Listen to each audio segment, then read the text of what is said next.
Je suis ravie de vous retrouver aujourd'hui pour un nouveau podcast qui va être dédié à la culpabilité, très très très vaste sujet qui m'a demandé beaucoup de préparation et qui, je l'avoue, si normalement je m'en sors avec quelques petites notes sur les autres thématiques que j'ai déjà traitées et eu le grand plaisir de partager sur ma chaîne, la culpabilité m'a demandé beaucoup plus de travail et de recherche, de temps également.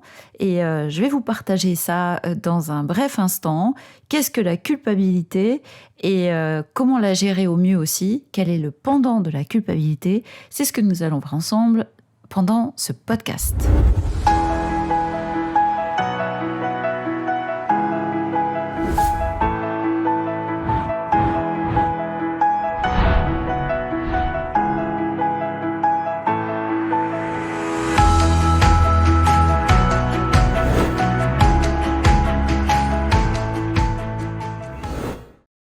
Je suis Frédérique Lesourd, je suis hypnothérapeute et j'aide les gens passionnés par le développement personnel et par l'hypnose à devenir eux aussi des hypnothérapeutes gagnants. Alors d'abord, pour commencer, la culpabilité, pour moi, ce qui est très important avant toute chose, c'est de voir et de savoir de quoi on parle. De quoi parle-t-on quand on dit culpabilité? Quelle est cette notion un peu étrange parce que certaines personnes mélangent, il me semble, la culpabilité et la honte, qui ne me semblent pas du tout identiques. En tout cas, en tant qu'hypnothérapeute, je pense ne pas me tromper en disant que chaque personne qui vient dans mon cabinet, quelle que soit la thématique pour laquelle les gens se sont déplacés jusqu'à moi ou viennent me consulter, eh bien, quelle que soit cette thématique, il y a toujours une culpabilité sous-jacente. Et avant de faire ce podcast, j'ai ouvert mon agenda, il y a les prénoms, je me souviens des gens et je me dis, par exemple, pour un arrêt du tabac, un sevrage tabagique, on a la culpabilité de je fais pas plaisir à mes enfants, j'effraie ma femme, je dépense vachement d'argent, c'est complètement irresponsable de ma part. Alors ça, c'est pour le tabac, là où, bon, la culpabilité certes, mais c'est peut-être pas là que vous l'attendiez comme exemple exactement là maintenant. La culpabilité, forcément, se croise chez les personnes qui viennent me voir et qui sont en deuil, qui ont perdu un proche de façon très brutale et qui s'en veulent de ne pas avoir pu être aidants, des gens qui n'ont pas pu être aidants à cet instant. Bien sûr aussi dans les suicides. Il y a dans les problématiques de poids, une personne qui se sent en surpoids, se sent complètement coupable de cela. Il y a les gens qui sont en déprime, qui se sentent mal, dans le mal-être, et qui disent « j'y arriverai pas, de toute façon je suis tellement nulle que j'arrive pas à aller mieux ». Il y a toujours une culpabilité sous-jacente. Il y a toujours dans chaque problématique, et sincèrement je me suis prêtée à cet exercice d'ouvrir l'agenda, de regarder les prénoms, et si j'avais dû barrer à un moment donné un prénom en me disant non, là il n'y avait pas de culpabilité, on n'a pas du tout travaillé dessus, j'aurais eu du mal à le faire parce que je n'en ai pas trouvé. Donc c'est vous dire à quel point cette culpabilité est universelle, mais ça je ne vous apprends rien.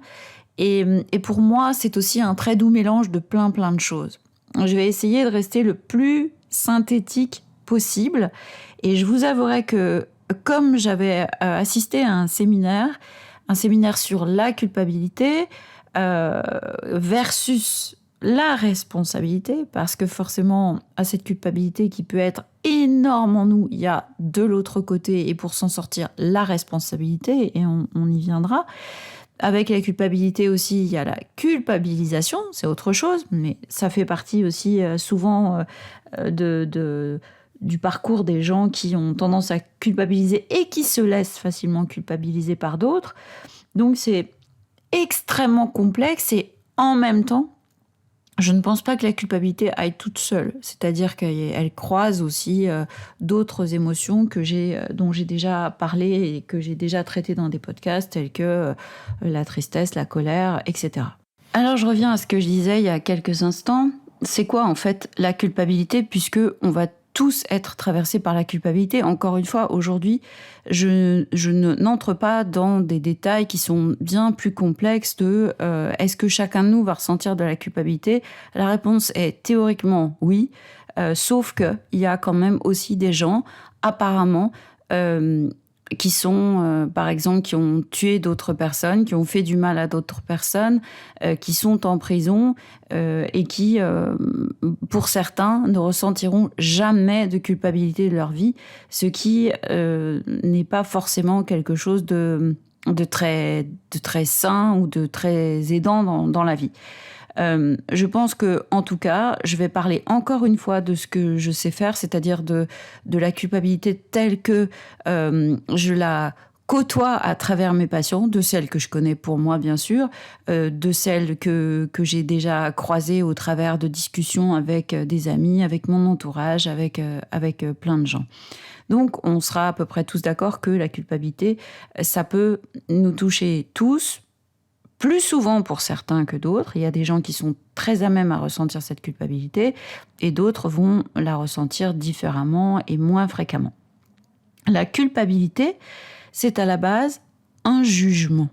Un jugement, dans la définition, c'est une condamnation qui est due à quelque chose qui s'est passé normalement ou qu'on a fait. Si on parle de culpabilité dans le sens j'ai quelque chose à me reprocher, j'ai commis un tort vis-à-vis de telle ou telle personne. C'est un jugement qui vient de l'extérieur, où on me condamne parce que j'ai fait du mal à quelqu'un, par exemple, ou tout simplement extérieur parce que quelqu'un va me dire à cet endroit-là, tu as été vraiment très indélicat avec moi. Je vous cite un exemple, celui qui me vient. Ou c'est une condamnation intérieure, c'est-à-dire que moi-même, je m'auto-juge et je décide que je suis coupable de telle situation.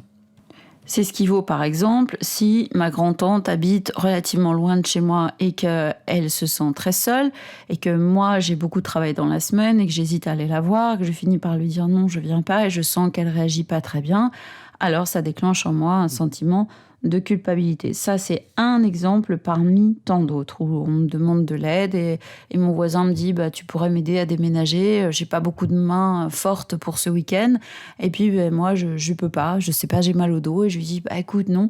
Alors je suis pas tout à fait alignée avec ce non, ce qui va générer de la culpabilité. Évidemment, cette culpabilité ne vient pas de naître tout à coup parce que mon voisin me demande de l'aide ni parce que je dis non à ma grand-tante qui est seule mais qui habite loin de chez moi et qu'à un moment donné, je préfère me dire oui à moi et non à l'autre. Forcément aussi, la culpabilité à outrance est quelque chose qui va probablement assurément nuire, mais la culpabilité, elle a aussi une certaine utilité. C'est-à-dire que si vraiment j'ai fait du tort à quelqu'un, si vraiment j'ai nui à quelqu'un, et si tout cela est fondé, s'il y a un tort, un préjudice fait à l'autre, alors je vais pouvoir le constater, je vais pouvoir en prendre la responsabilité, je vais pouvoir m'excuser et a priori, je vais pouvoir aussi éviter de reproduire l'erreur si telle est mon envie, c'est-à-dire que c'était une expérience et que j'ai appris quelque chose. Par ailleurs, je dirais aussi que d'après moi, la culpabilité, c'est quelque chose qui est extrêmement difficile à dégommer purement et simplement, mais je pense qu'avec des prises de conscience du mécanisme intérieur, quand il s'agit d'une accusation que l'on porte, d'une condamnation que l'on se porte à soi-même, alors on peut commencer à, j'aime bien cette expression, faire un pas de côté et commencer à constater que je suis en train de m'accuser à tort. J'avais donc assisté à un séminaire sur, pas seulement, mais en partie sur la question de la culpabilité, encore une fois, versus la responsabilité. Et j'avais été vraiment scotchée d'apprendre énormément de choses que j'avais notées. J'ai retrouvé mes notes et donc je vais pouvoir le partager avec vous. J'avais pas tout oublié, mais vous allez voir que peut-être même vous aurez besoin de noter ce que je m'apprête à vous dire là dans quelques secondes. Je vous disais donc que, d'une part, la culpabilité, comme il était dit pendant ce séminaire, est quelque chose d'assez difficile à supprimer complètement. Le but du jeu étant que cette culpabilité ait moins d'emprise sur nous, que par conséquent, si je me sens moins coupable, je vais être également moins facilement manipulée et manipulable. J'avais appris lors de ce séminaire que 90%, dans 90% des cas, le sentiment de culpabilité est infondé et s'avère totalement injustifié. Au niveau de la définition en soi, c'est-à-dire pendant ce séminaire, il était donné des critères. Des critères qui faisaient comprendre donc aux personnes qui étaient là, dont moi, ce que l'on pouvait entendre par culpabilité.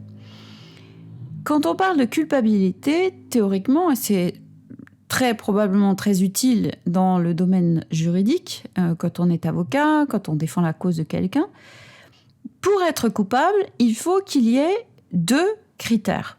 Le premier, c'est la responsabilité, le critère de responsabilité. Et le second, c'est l'objectif, c'est-à-dire est-ce que j'ai fait du tort à quelqu'un. Voici les 2 critères pour pouvoir parler de culpabilité. Et au sein même du critère responsabilité, il y a 3 sous-critères. C'est quoi la responsabilité ? C'est premièrement, dans les 3, ça peut se définir en 3 colonnes. La première, on met le savoir, c'est-à-dire ce que je sais, ce qui est en train de se passer. Je suis au courant, par exemple, du danger qui existe là, de ce que je peux faire à quelqu'un. C'est-à-dire, je suis en train de lui faire mal ou je connais le danger éventuel. Dans la deuxième colonne, on met le devoir, c'est-à-dire mon devoir d'assister, d'aider, de protéger autrui. Donc, ça répond à mes obligations. Et enfin, dans la troisième colonne était placé le pouvoir, c'est-à-dire est-ce que j'ai concrètement les moyens de faire, d'agir, d'intervenir. Et l'exemple que j'ai toujours dans mes notes, mais dont je me rappelle énormément, qui m'avait beaucoup marqué, j'espère qu'il sera aussi parlant pour vous, c'est celui d'un homme qui était allé amener sa voiture au garage parce qu'il y avait des révisions diverses et variées à faire. Il avait précisé au garagiste qu'il lui semblait bien que les freins étaient défectueux. Quelques jours plus tard, il récupère donc sa voiture au garage. Il demande encore au garagiste si les révisions ont été faites, oui, et si côté frein c'est OK. Et le garagiste, lui, aurait répondu que oui, tout était bon, ah oui, les freins c'est bon, il n'y avait rien de particulier à faire. Et il s'avère que, quelques jours plus tard, un enfant traverse la route, un enfant qu'on n'attendait pas à cet endroit-là, et qu'en fait, le conducteur, lui, n'arrive pas à freiner correctement. Il y avait un réel problème au niveau des freins, et le conducteur a donc percuté l'enfant. Alors, on sait forcément que quand on apprend à conduire, qu'on doit rester maître de notre véhicule, mais cet exemple-ci, si je le prends, c'est qu'il était pour moi très clair par rapport à ces critères dont je vous ai parlé tout à l'heure. C'est-à-dire que dans les premiers critères, est-ce qu'il y a eu un tort causé à quelqu'un ? Oui, évidemment. Mais est-ce qu'il y a responsabilité, la responsabilité, mis à part celle dont on nous parle, vous devez rester maître de votre véhicule, mais celle-ci, elle est sur le papier. En l'occurrence, on ne peut pas toujours rester maître de notre véhicule, notamment si le véhicule, le dit véhicule, ne fonctionne pas correctement ou s'il y a une déficience quelque part. Donc, ce que je suis en train de vous dire, c'est que au niveau des termes, au niveau du terme de la culpabilité, il y a tort fait à l'égard de quelqu'un et responsabilité, ça donne une culpabilité. Et c'est ce qui sert à la justice, effectivement, pour dire vous êtes déclaré coupable par la cour de ou non coupable. Dans le cas qui nous intéresse, pour que vous puissiez avoir un exemple clair, si on reprend le conducteur, alors oui, il y a tort, évidemment, puisqu'il y a tort, il a causé du tort à cet enfant qui a été blessé et qui, forcément, a subi ce choc. Mais le conducteur n'est pas responsable. Donc, c'est un petit peu compliqué. Moi, j'ai eu aussi du mal pendant ce séminaire. Je me rappelle que j'avais pris énormément de notes, comme je vous disais tout à l'heure. Et c'est vraiment ça. On ne parle pas de culpabilité. Et là, on parle de faits palpables, réels. Hein. On ne parle pas de culpabilité tant qu'on n'a pas les deux critères réunis, qui sont, comme je vous disais tout à l'heure, d'une part, est-ce qu'il y a avoir causé du tort à quelqu'un, d'autre part, la notion de responsabilité avec ses sous-couches, les 3 sous-critères, savoir qu'on va faire du mal à quelqu'un ou savoir qu'on va faire du tort, causer du tort à quelqu'un, devoir protéger l'autre et pouvoir faire quelque chose pour l'autre. Donc, dans le cas qui nous intéresse de ce conducteur, bien sûr, il y a des dommages corporels sur l'enfant qui a été blessé, mais lui n'est pas considéré responsable. La personne qui est considérée comme étant responsable de cet accident, c'est le garagiste qui n'a pas fait son travail correctement. Donc, s'il y a culpabilité, oui, c'est le garagiste qui prenait, nous a-t-on expliqué pendant ce séminaire. Et c'est lui qui a été jugé coupable, pas seulement responsable, parce que le tort subi par l'enfant vient de l'irresponsabilité, de la non prise en charge de ces 3 critères dont je vous parlais, puisque effectivement, le garagiste, lui, savait, mais n'avait peut-être pas eu le temps ou n'avait pas envie de s'occuper des freins ou que sais-je. Il savait qu'une voiture sans frein, c'était dangereux. Il se doit de protéger les gens aussi, c'est-à-dire que de rendre une voiture qui n'est pas en bon état de marche ou avec des freins qui sont déficients, ce n'est pas répondre à ce devoir de protection. Et est-ce qu'il pouvait le faire ? Oui. Donc là, vous avez la responsabilité et le fait le tort qui a été fait à cet enfant, même si on reprend, vous êtes maître de votre véhicule, on ne peut rien faire avec des freins qui ne fonctionnent pas. Je pense que vous serez d'accord avec moi. Et c'est vraiment pour moi, parce que ça fait plusieurs années que j'ai assisté à ce séminaire, ce sont des choses que je n'ai pas oubliées, qui m'ont personnellement servi à aussi identifier ce qui se passait en moi quand, justement, la culpabilité est due à quelque chose qui s'est passé réellement à l'extérieur, ou, mieux encore, quand la culpabilité est intérieure et a pour conséquence énormément de ruminations, des pensées obsessionnelles dirigées vers l'objet que l'on pense, puisque je vous rappelle que apparemment, et d'après les recherches, et comme je vous disais pendant le séminaire, il nous a été révélé que 90% de ces sensations, de ce sentiment de culpabilité est infondé. C'est quand même énorme, mais j'ai aucun doute là-dessus d'ailleurs. Donc, les conséquences de ce sentiment de culpabilité, c'est rumination, pensée obsessionnelle, on n'arrive plus à être présent parce qu'on ne pense qu'à ça, on n'arrive plus à avoir du plaisir, à prendre du plaisir dans ce qu'on fait, donc il y a moins de joie, on se met un petit peu en retrait, on est moins dans la communication. Je pense que si là vous cherchez un moment de votre vie où vous vous êtes senti coupable de, voilà, on est complètement dans cette bulle, on est moins avec l'autre parce qu'on est vraiment dans ce monde de je suis coupable. On est aussi, parfois on ne dort plus, on en va jusqu'à l'insomnie. Et ça a aussi des conséquences, bien sûr, sur la santé et sur le corps. La culpabilité s'opposant au bonheur et la culpabilité étant extrêmement énergivore, on passe quand même beaucoup de temps à se poser des questions telles que pourquoi j'ai pas réagi autrement, mais pourquoi j'ai pas fait ça, et si seulement j'avais fait ça ou ça, et si seulement j'avais dit ça, mais comment j'en suis arrivée là. Voilà pour la culpabilité.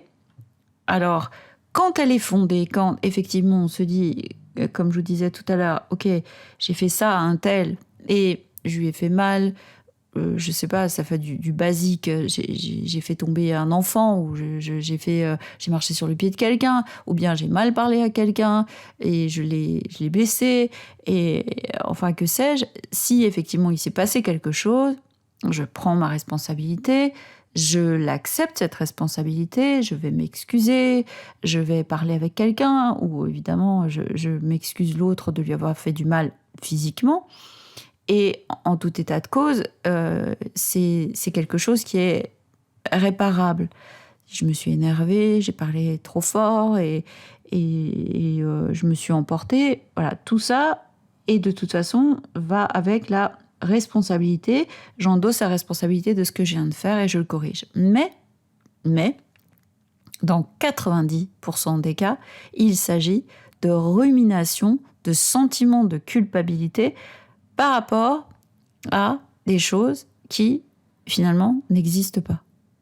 Comme je pense qu'un tel, parce que je sais pas, parce que je l'ai pas appelé depuis longtemps, n'est pas bien et il faudrait que je fasse quelque chose, ou des sentiments de culpabilité qui viennent comme ça et qui, en fait, sont infondés. Et je pense que si vous les cherchez encore une fois là maintenant, vous allez forcément en trouver et vous rappeler à quel point ce sentiment de culpabilité qui n'est pas fondé et qui n'est pas justifié nous crée vraiment un réel mal-être qui dure très très longtemps.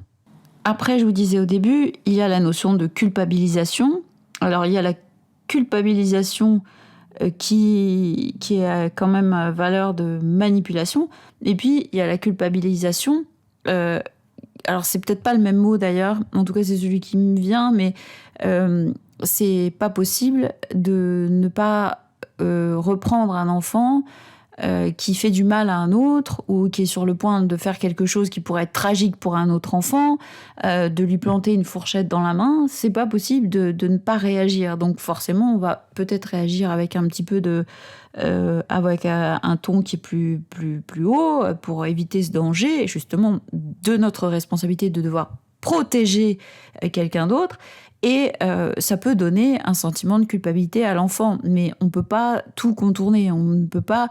Il y a la culpabilisation quasi volontaire et la culpabilisation involontaire, mais nécessaire pour protéger autrui ou pour que l'on rentre dans les critères dont je vous parlais tout à l'heure. On est responsable, on agit en tant que parent responsable, en tant qu'adulte responsable, quand on voit des choses et quand il s'agit de réagir.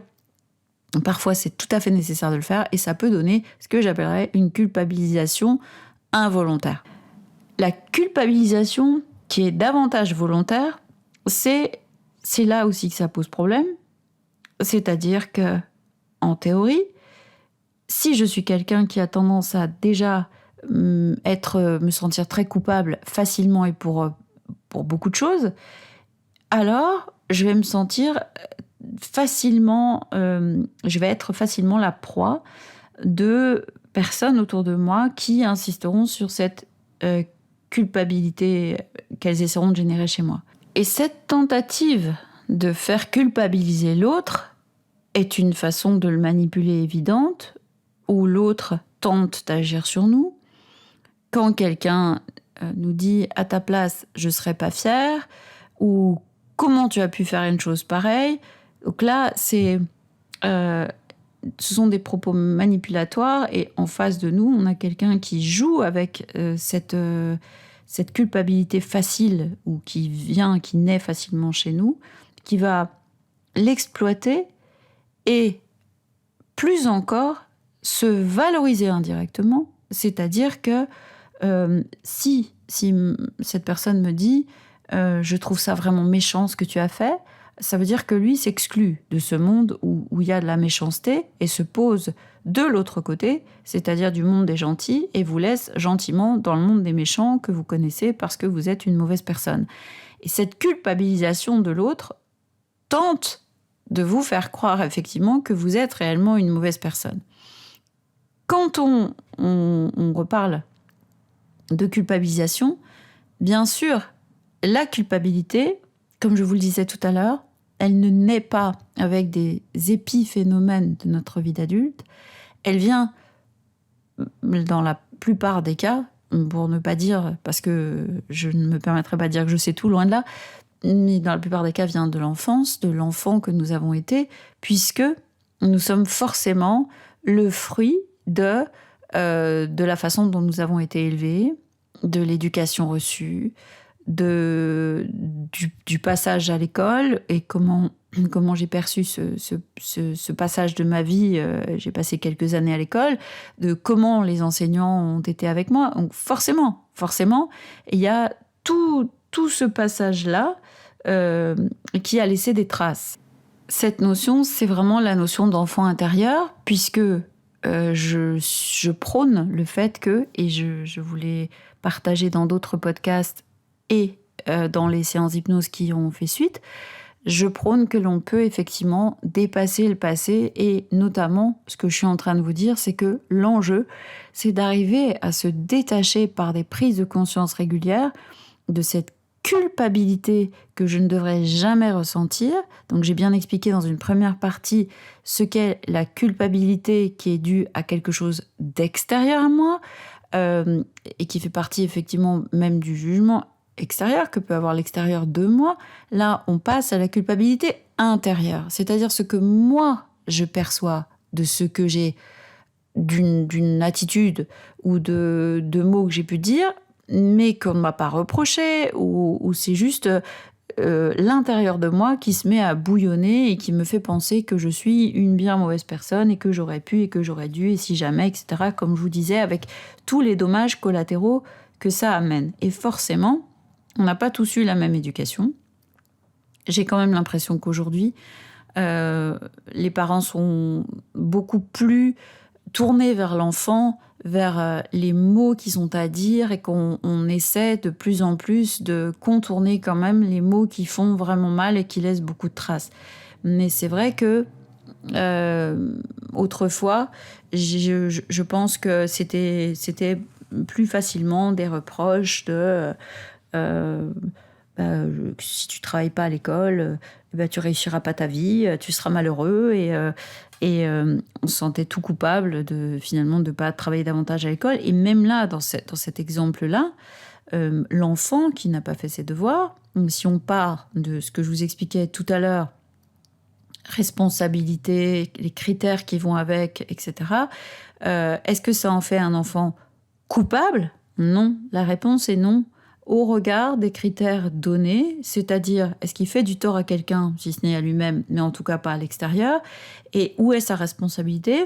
Est-ce qu'il sait ça ? Est-ce qu'il sait que c'est important et c'est obligatoire de faire ses devoirs ? Oui. Est-ce qu'il doit faire ses devoirs ? Oui. Est-ce qu'il peut faire ses devoirs ? Je sais pas. Pour avoir été enseignante, il y a des enfants qui ont vraiment du mal à faire leurs devoirs et qui n'en sont pas capables seuls, par exemple, d'où les études dirigées, etc. Donc, c'est toujours responsabilité. Oui, bien sûr. Alors, sur une échelle de 0 à 10, je ne sais pas, elle est là, elle existe, et c'est plus intéressant, forcément, avec un enfant, de le ramener à la partie responsabilité et d'éviter au maximum tous les mots qui tuent et qui nous amènent, une fois adultes, à nous sentir vraiment coupables pour un oui et pour un non d'ailleurs assez facilement.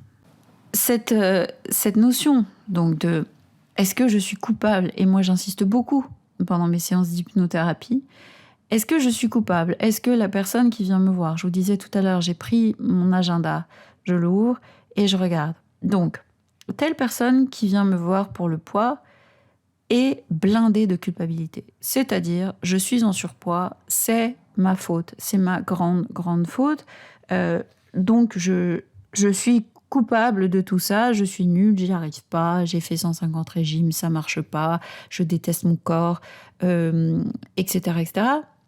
Une personne qui vient pour le poids et qui se sent coupable, c'est mon travail de lui montrer que oui, responsabilité il y a, prendre la responsabilité de ce poids, c'est-à-dire s'engager, devenir responsable de ce corps qui est le mien, et me dire que oui, je peux, je sais, si je reprends les sous-cases, ça marche, vraiment. C'est-à-dire celle que je vous donnais tout à l'heure, dans ces sous-cases, je vous disais tout à l'heure que, effectivement, alors la première c'est est-ce que je sais ? Oui. Est-ce que je me dois, moi, de me protéger, de protéger mon corps et ma santé ? Oui. Est-ce que je le peux ? Si les gens viennent vous voir, c'est qu'ils ont décidé de s'orienter doucement vers le changement. Et par conséquent, oui. Donc, je suis responsable. Coupable, c'est autre chose. Parce que la culpabilité, à cet endroit-là, j'ai même plutôt l'impression qu'elle rend encore plus lourde. Donc, plus lourde. C'est-à-dire que dans le poids, il y a un travail incroyable à faire sur ce qui s'est joué dans ma petite enfance, comment je me suis perçue, est-ce que ce poids c'est un bénéfice secondaire pour prendre ma place dans la société, qu'est-ce que j'ai trouvé comme bénéfice là-dedans. Alors là en l'occurrence vous pourriez réagir en me disant je vois vraiment pas le bénéfice qu'il peut y avoir, c'est pas le sujet du jour, mais effectivement dans le poids il y a d'autres causes et qui sont souvent effectivement dues à des fausses croyances et des pensées limitantes. Est-ce que je suis coupable de cela ? Non. Mais est-ce que je suis responsable de ma façon de gérer ça et de penser certaines choses ? Oui. Mais c'est parce qu'il y a des prises de conscience, c'est parce que je vais petit à petit modifier ma façon de me percevoir, ma façon de me parler, ma façon de penser mon poids, que je vais évoluer vers une perte de poids via la responsabilité. J'ai jamais vu d'énormes résultats, de bons résultats avec la culpabilité. Quand on a quelqu'un, je vous disais tout à l'heure pour le sevrage tabagique, on l'accueille, effectivement, il vous dit ah ouais, c'est nul, je suis nul, je dépense de l'argent, je bousille ma santé, c'est super dangereux. Certes, d'accord. Bon, alors on enlève la culpabilité, qui apparemment ne sert à rien de toute façon, puisque chaque jour je recommence à fumer, puisque chaque jour je continue à boire si c'est l'alcool, puisque chaque jour je continue à rester dans ma dépendance. Et en revanche, je prends la responsabilité à un moment donné de changer ça. Et c'est complètement différent. La culpabilité, c'est un poison. La culpabilité, je suis bien en train de parler de culpabilité qui est infondée et qui vient comme ça. Encore une fois, je ne suis plus dans la partie culpabilisation qui des fois est nécessaire et dont on parle souvent pour l'enfant. Et pour apprendre quelque chose à un enfant, on va peut-être passer par un côté culpabilité chez lui, mais qu'on ne peut pas contourner. Et la culpabilité qui est née parce que peut-être j'ai fait du mal à quelqu'un. Et encore une fois, c'est pas non plus très utile lorsque j'ai fait du tort à quelqu'un et que j'en prends la responsabilité et que je m'en excuse, etc., de rester là-dedans. Là, je suis vraiment dans la culpabilité générée par un intérieur qui est en train de me jouer des tours et qui m'emmène là où j'ai pas forcément envie d'aller. Et c'est vraiment très important, cette notion de responsabilité. Alors, pour vous partager ça, lorsque j'ai commencé à travailler, moi, sur mon enfant intérieur, eh bien, j'ai croisé la route d'une thérapeute qui m'a dit « Tu ne seras jamais coupable de ce que tu vis, de ce que tu as vécu, mais tu en es toujours responsable. » Alors, si pour vous, cette phrase est super éclairante et une évidence, moi, en tout cas, quand je l'ai reçue, ça m'a fait l'effet d'une bombe. Je me suis dit « Mais c'est ça. Mais c'est vraiment ça. C'est incroyable l'effet qu'a eu cette phrase sur moi. » Et encore une fois, c'était que je sortais de ma case c'est pas ma faute. Il y a des choses qui ont été trop lourdes pour moi, j'arrive pas à m'en sortir. Donc je sors complètement de cette case-là et je passe dans une case qui est responsabilité. Et ça a changé totalement ma vie. Et mon rôle d'hypnothérapeute, c'est ça aussi. C'est vraiment de montrer aux gens, d'accord, vous êtes dans un mal-être. Quand on me dit c'est mon passé, j'arrive pas, je peux pas m'en défaire. Si, on le peut. Maintenant, je n'ai plus à mariner comme ça dans mon passé. Je peux pas rendre coupable mon passé de tout, ou ça va pas me servir à grand chose de rester dans la culpabilisation vis-à-vis de mes parents. Mais moi, si je dis je peux rien faire parce que le coupable c'est par exemple mon père, le coupable c'est mon passé, je m'enlève tout pouvoir. Je prends pas ma part de responsabilité et je garde cette place de c'est pas ma faute pour le coup. Donc j'y suis pour rien et de toute façon je ne sais pas faire. C'est faux. Si je m'engage dans la responsabilité, je vais y arriver. Bien sûr, on n'est pas non plus responsable de tout, hein, mais ce que je peux faire dans la responsabilité, dans cette idée, je vais commencer à le faire. Et quand les gens viennent me voir pour des phobies, ils m'expliquent, c'est quand même incroyable, je prends la voiture, je suis incapable de passer, de prendre la voiture sur l'autoroute. D'accord, ça donne, je suis nulle, je me sens complètement nulle aux yeux de mes enfants, de ma famille, etc. D'accord ? Une fois qu'on a délaissé la culpabilité et qu'on se dit que dans le travail, est-ce qu'on a besoin de ce que j'appelle ce poison pour continuer la thérapie ? La réponse est non. Est-ce que je peux commencer à aller maintenant dans les blessures profondes, dans ce qui se passe, dans ce qui s'est généré, dans ce qui a été causé, ce qui a causé cette grande phobie ? Oui, donc je prends mes responsabilités. C'est ce que font d'ailleurs les gens quand ils viennent nous voir en tant que hypnothérapeute. Ils viennent pour qu'on les aide aussi. Et je pense que ça fait vraiment, vraiment partie de notre travail de pointer du doigt, même quand les gens ne viennent pas, parce que j'ai rarement eu, en tout cas, je ne pourrais pas le jurer, je ne sais pas combien de cas j'ai eu, mais en tout cas, c'est pas le plus gros de mes patients ne sont pas des gens qui arrivent en disant, voilà, je viens vous voir parce que je culpabilise pour tout. Donc c'est très rare, les thématiques sont beaucoup plus variées. Donc quand on met vraiment le doigt sur la responsabilité, ben c'est vraiment assumer. Assumer, effectivement, par exemple, d'accord, j'ai des phobies, je le sens, je le vis, c'est très inconfortable, j'arrête de me dire je suis nulle, je pourrais faire autrement, c'est quand même pas bien compliqué, non, de prendre une autoroute, bah apparemment si, et c'est vraiment commencer à se dire, d'accord, je suis responsable de ce que je vis, je reste au volant, c'est le cas de le dire dans ce cas-là, je vais rester au volant avec ma part de responsabilité. La responsabilité, c'est de commencer à voir les choses différemment, à travailler avec un thérapeute, par exemple, pour élargir mon champ de conscience et prendre justement conscience, parce que c'est ça qui est merveilleux dans ce métier, c'est de voir les gens avec lesquels vous parlez en anamnèse pendant la première partie avant la séance d'hypnose et les aider, les accompagner vers des prises de conscience. Alors, ils arrêtent de parler, vous disent « mais oui, c'est ça ». Alors, vous voyez, là, à ce moment-là, la culpabilité, elle baisse. Alors, c'est aussi, bien sûr, des gens qui viennent voir parce qu'actuellement, avec leurs enfants, ça va pas. Et paf, je me sens coupable et je me dis « je suis une mauvaise mère, j'ai tout fait de travers ». Attends, on s'arrête 2 petites minutes et on revient. On revient aussi sur les émotions des gens. J'ai le droit d'avoir des émotions. Et puis, oui, c'est aussi bon d'avoir des émotions parce que ça permet de drainer tout ça à l'extérieur.